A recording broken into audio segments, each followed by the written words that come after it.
Have you ever wondered why Jehovah's Witnesses always seem to show up at your door at just the right time? It's never random. It's always when you least expect it. Saturday mornings, during lunch, or right as you're trying to relax. But here's the real question. What's really going on behind those polite smiles and quiet voices? Most people think it's just a casual visit about faith. But what if I told you there's a strategy behind every move? Yep, every word, every pamphlet, every visit, it's all part of a system. A spiritual playbook, you could say. And once you see it for what it is, you'll never look at those door knocks the same way again. In this video, I'm going to reveal the 7 surprisingly strategic behaviors Jehovah's Witnesses use when they come to your house. And listen, each one of them is intentional. Nothing is by chance. You'll understand why they always come in pairs, why they return at the same time every week, and why those innocent questions they ask are way deeper than they seem. After watching this, just seeing a Jehovah's Witness on your street will be enough for you to know exactly what phase you're in. Are you just a random house? Or already a marked target? The way they operate is far more detailed than most people ever realize. So stick with me through the end, because every point builds on the next. If you miss even one, you might miss the whole picture. Trust me, once you know what's really going on, you'll never be caught off guard again. Hit that subscribe button, turn on notifications, and let's dive into the truth they don't want you to know. 1. They write everything down about you, without you noticing. Most people don't realize it, but the moment you open the door to a Jehovah's Witness, you're already being silently documented. Yep, even if you barely say a word or politely decline, they're taking mental notes. After every visit, whether someone answers or not, they log key details. What time it was, whether the person was open or closed off, the tone of the conversation, even things like, has a dog, or not open to religious talk. It's like a low-key report card. And your house is on file. And it doesn't stop there. These notes get passed around within their congregation, sometimes for years.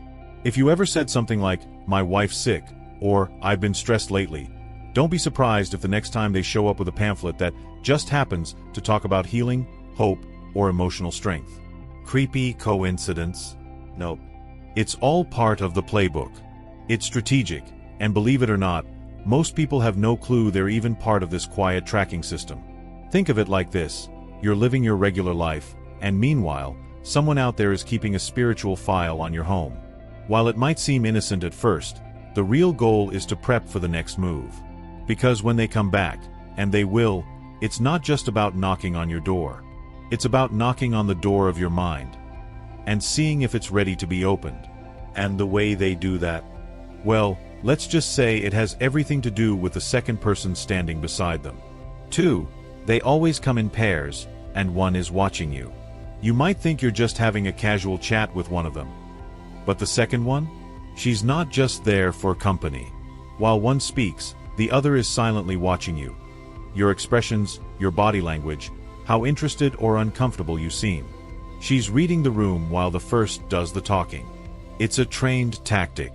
You're not just being visited, you're being evaluated. And the strangest part? Most people don't even realize it's happening. This buddy system isn't just about companionship or safety. It's a layered approach designed to gather information and make decisions on the spot. Is this person worth following up with? Should we come back?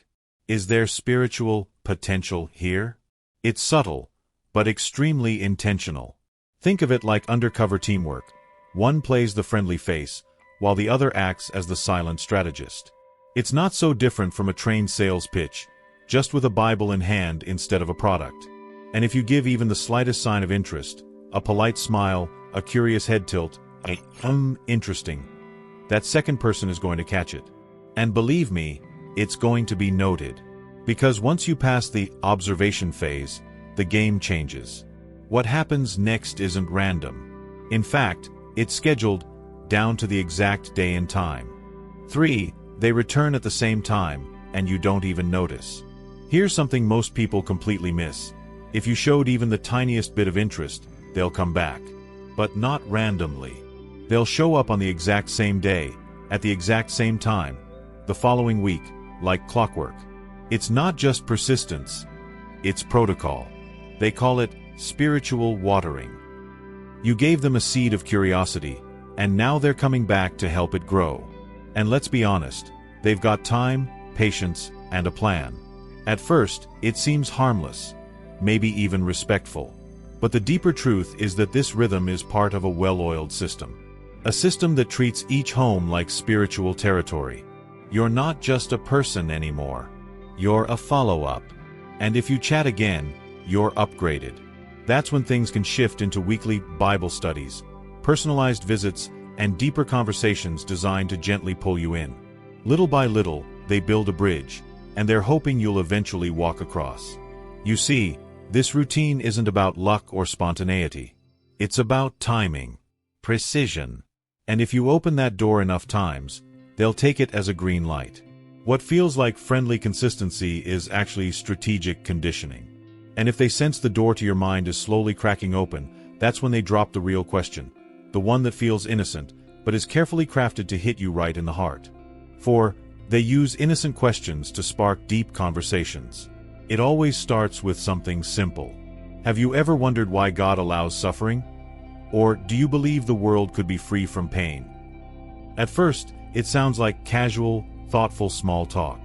But make no mistake, these questions are not random.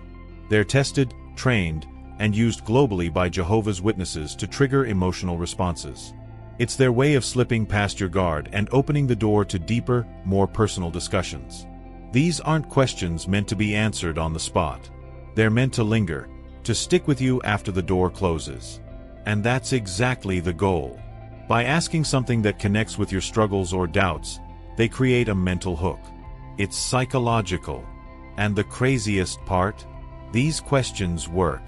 Because they're not preaching, they're inviting you to reflect. It feels less intrusive and more meaningful. And that's exactly how they draw you in without you even realizing. Think about it. One moment you're making lunch, and the next, you're caught off guard by a question that hits a nerve. And just when you're thinking, that's a good point, boom.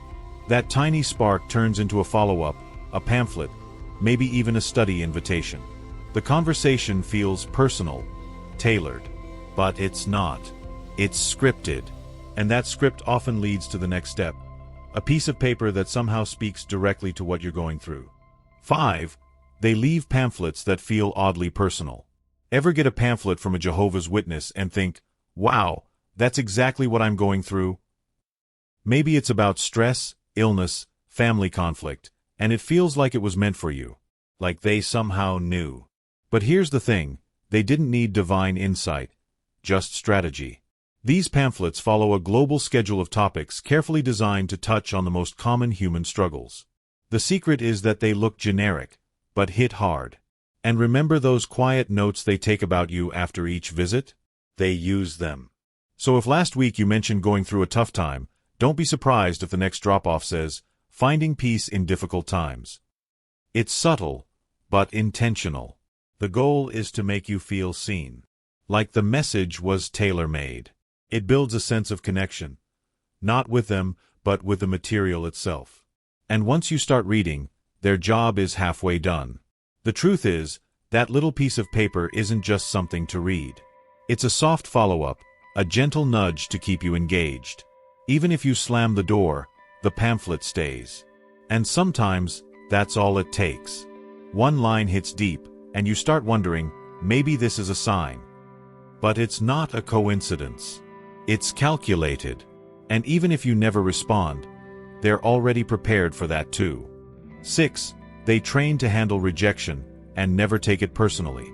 Ever been blunt, closed the door quickly, or gave them that classic no thanks look? Didn't even seem to faze them, right? That's not by accident. Jehovah's Witnesses actually train to handle rejection, emotionally and mentally. They're taught not to take it personally, no matter how cold or rude the response. And the wild part? Many of them even share rejection stories at their meetings like badges of honor. I got the door slammed in my face today. Praise Jehovah. It's almost like reverse motivation. The more pushback they get, the more validated they feel. It's not just about resilience, it's about mission. They see rejection as a sign they're on the right path. That kind of mindset makes them nearly impossible to shake. You could ignore them for weeks, and they'll still come back with the same calm smile and polite tone. It's not persistence, it's conditioning, and it's deeply embedded into their system. And here's where it gets really interesting. That unshakable calm isn't just about personal growth. It's a tactic. Because if they ever broke character, got upset, rolled their eyes, argued, the whole illusion of peace and purpose would fall apart. So they keep the mask on. And even if you think, phew, I shut that down, don't relax just yet. Because their next visit? It's already being planned, and probably mapped out to the exact location. 7. They use maps and custom apps to plan their visits. Think those visits are random? Think again. Jehovah's Witnesses don't just walk around hoping to catch someone home. They have a territory system. Every neighborhood is divided, documented, and assigned. And now, with tech in the mix, they use internal apps to track everything. Who answered, who didn't, what was said, which houses need follow-up. Each door is a data point. And yes, your house is probably already in the system. These apps are highly organized. They log addresses, mark notes like "friendly woman answered" or "man not interested," and even schedule automatic reminders for return visits. It's not just a spiritual mission, it's a logistical operation. You may think you were just another house, but no, you're a targeted visit. And next week, when they show up again at the same time, that's not a coincidence. It's a calendar notification. So next time you see them walking down your street with clipboards or phones, don't assume they're just winging it. There's a strategy in motion, and your front door is part of the plan. They've mapped the area. They know who's been talked to, who's ignored them, and who might just open up next. And once you understand how intentional it all is, you can't unsee it. Now that you've seen these 7 strategies, let me ask you something. Have you ever noticed any of these before? Has a Jehovah's Witness ever come to your door and left you wondering, wait a minute, was that planned? Maybe you've seen them return at the exact same time each week, or ask a question that hit way too close to home. Or maybe you've been on the receiving end of one of those oddly specific pamphlets that felt a little too personal. If you've experienced anything like this, or even something I didn't mention, I want to hear about it. Drop your story or observation in the comments. Seriously, your experience might help someone else realize what's really going on. Let's start a real conversation down there, because this goes deeper than most people think. And if you found this video eye-opening, don't forget to subscribe and turn on notifications, because I'll be exposing even more hidden strategies and spiritual systems that most folks never see coming.